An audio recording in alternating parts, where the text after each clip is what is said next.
Welcome back to the Mornings with Joe Cantenacci. So here on the Big Talker, 106.7 FM, broadcasting out of Wilmington, North Carolina, every single morning, 7 to 10 a.m. It is my unique pleasure this morning to welcome our U.S. Representative, Dan Bishop of the 9th District of our great state of North Carolina. He is formerly a state senator, state representative, and Mecklenburg County Commissioner. So you know someone who knows all the different machineries of government. Representative Bishop, thanks so much for coming on the program. Glad to be with you, Yael. So one thing that we wanted to get on, you were someone who made national headlines in drawing attention to the teaching of critical race theory in our public schools. And specifically, you have a bill that you have introduced to fully defund critical race theory. This is something that was done last month, called the Stop CRT Act, and also the Combating Racist Training in the Military Act, which would ban federal funds for being used to promote and teach critical race theory. Representative Bishop, if you could kind of summarize what critical race theory is for those who don't know, and why do you think it's a bad idea for the federal government to be funding this? Yael, it's very simply state-sanctioned racism.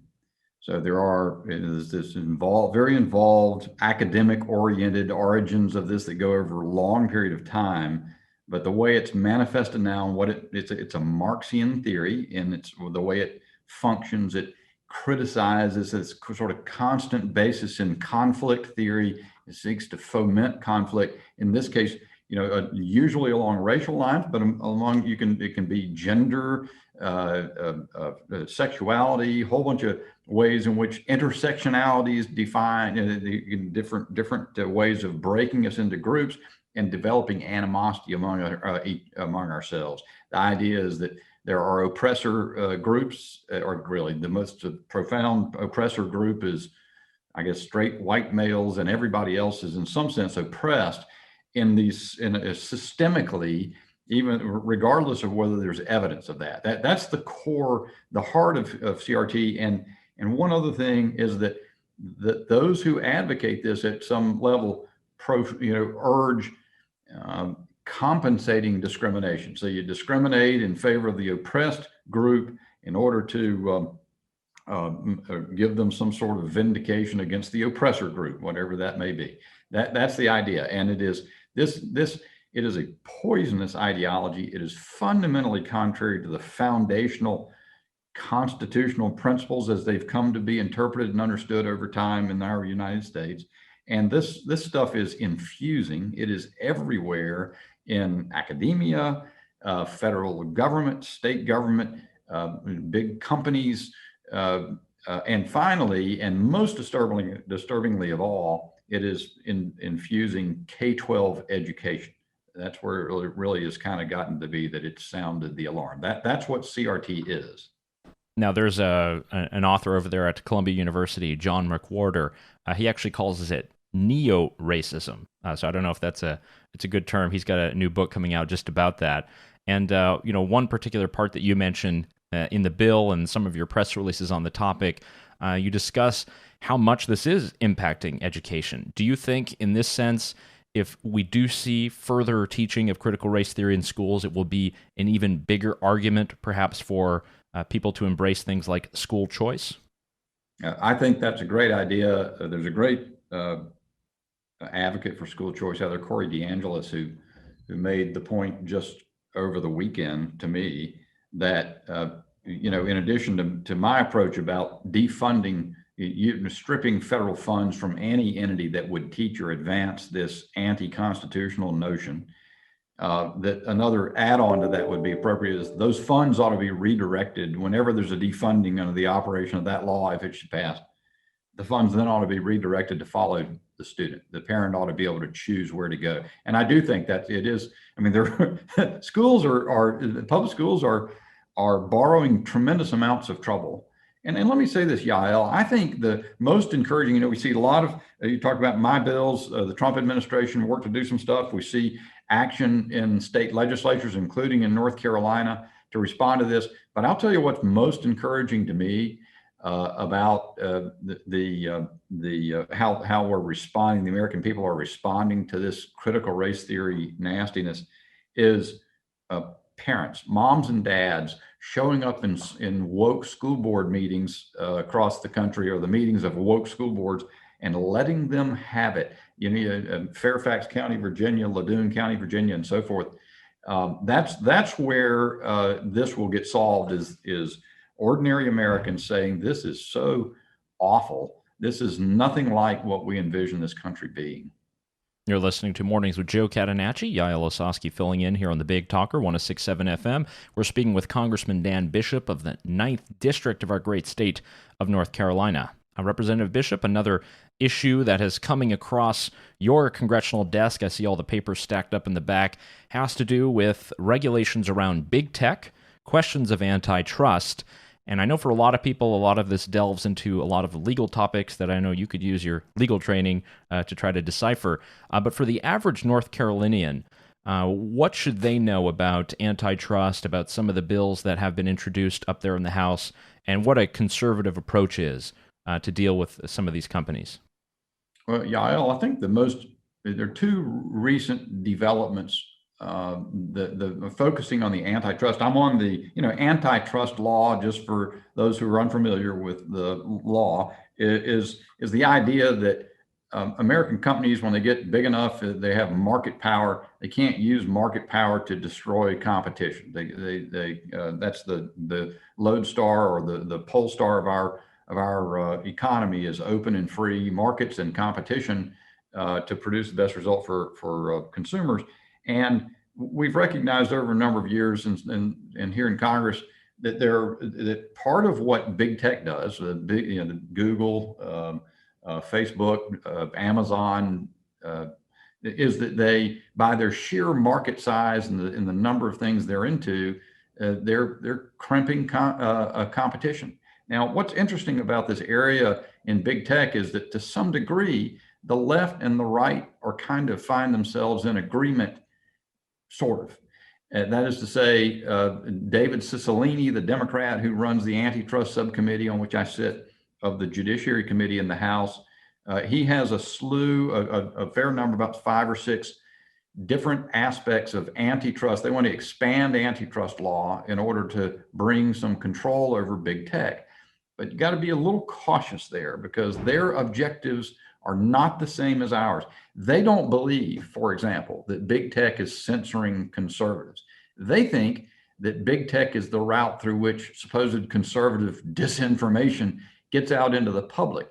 And they want to make sure, they want to expand antitrust, or we believe they want to expand antitrust in ways that may help the left control the internet more, and clamp down even more on conservative thought and speech. So you got to be careful how you go about it. There, as I say, there are different techniques or different mechanisms of antitrust law changes that have been proposed.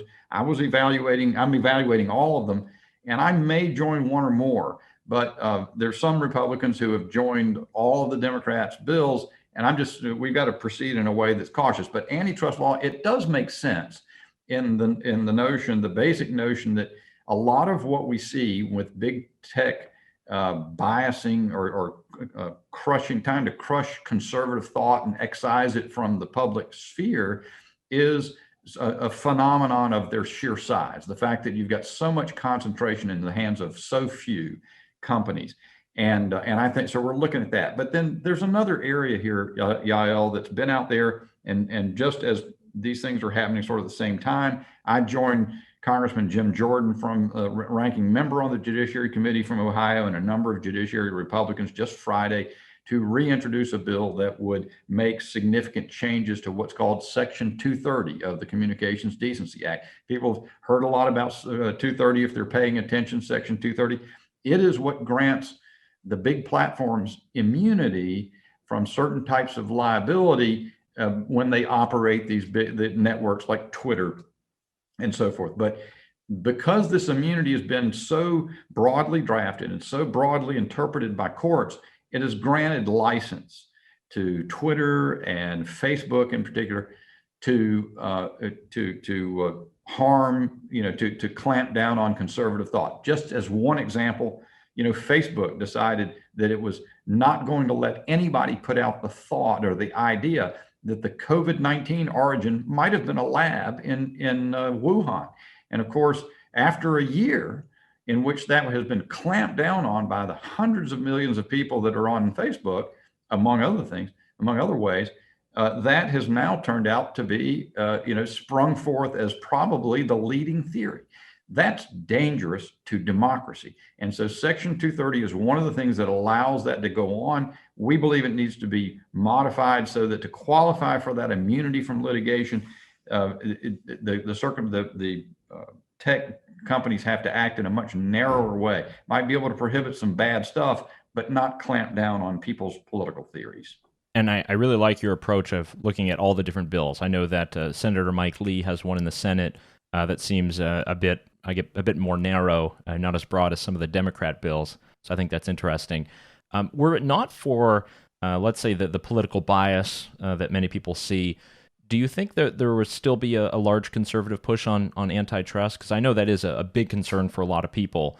And as you mentioned, it is this temporary union sort of some Republicans and Democrats. If you didn't have that bias, if you didn't have that, do you think there would still be a good argument for antitrust, or is this something that really has a lot more to do with power?